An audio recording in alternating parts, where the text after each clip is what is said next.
একটা সময় ছিল যখন রবিবার মানে ছিল শুধুই রবিবাসরীয় আর মাংসের ঝোল আর গরম গরম ধোঁয়া ওঠা ভাত। তখন আমরা অবশ্য মাংসের ঝোলই বলতাম। চিকেন, চিকেন কারি এসব তখন চল ছিল না। তখন চিকেনকেও মাংস বলতাম, মাটনকেও মাংসই বলতাম। তখন সবকিছুই ছিল একটা অপেক্ষার পরিণতি। কোনো কিছুই খুব সহজে আমরা পেতাম না। সারা সপ্তাহ অপেক্ষা করে থাকতাম, আজ মাংসের ঝোল হবে বাড়িতে।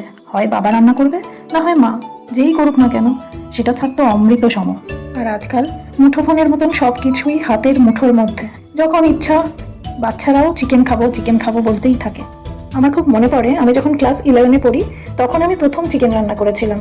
খেতে একদম জঘন্য হয়েছিল। সবাই বলেছিল ধুর কি বাজে রান্না হয়েছে। ইভেন আমি নিজেও খেতে পারিনি, কিন্তু আমার বাবা চেটে পুটে খেয়েছিল, বলেছিল খুব সুন্দর হয়েছে। বাবারা বোধহয় এরকমই হয়। এখন আমি আমার নিজের মেয়েকে দিয়ে দেখি, আমি ওর শত ভুল ধরলেও ওর বাবা কখনো ওর ভুল ধরে না, সব সময় গার্ড করবে। চলুন রেসিপিতে ফিরে যাওয়া যাক। আলাদা করে আমার বলার কিছু নেই, সমস্ত ইনগ্রেডিয়েন্টস থেকে শুরু করে কি কি রেশিওতে কি দিতে হবে সব ডিটেলে বলে দিয়েছি। আপনারা দেখুন, শিখুন।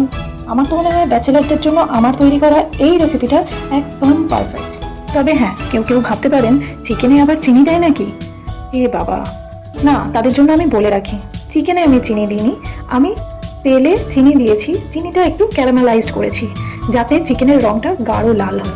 খেয়াল করে দেখবেন আমি খুব বেশি কাশ্মীরি মির্চ দিইনি। আর আমি কাশ্মীরি মির্চ ইউজ করেছি, রেড চিলি মির্চ ইউজ করিনি। তো রেড চিলি পাউডার যেটা, সেটা হেলথের জন্য মোটেও ভালো নয়।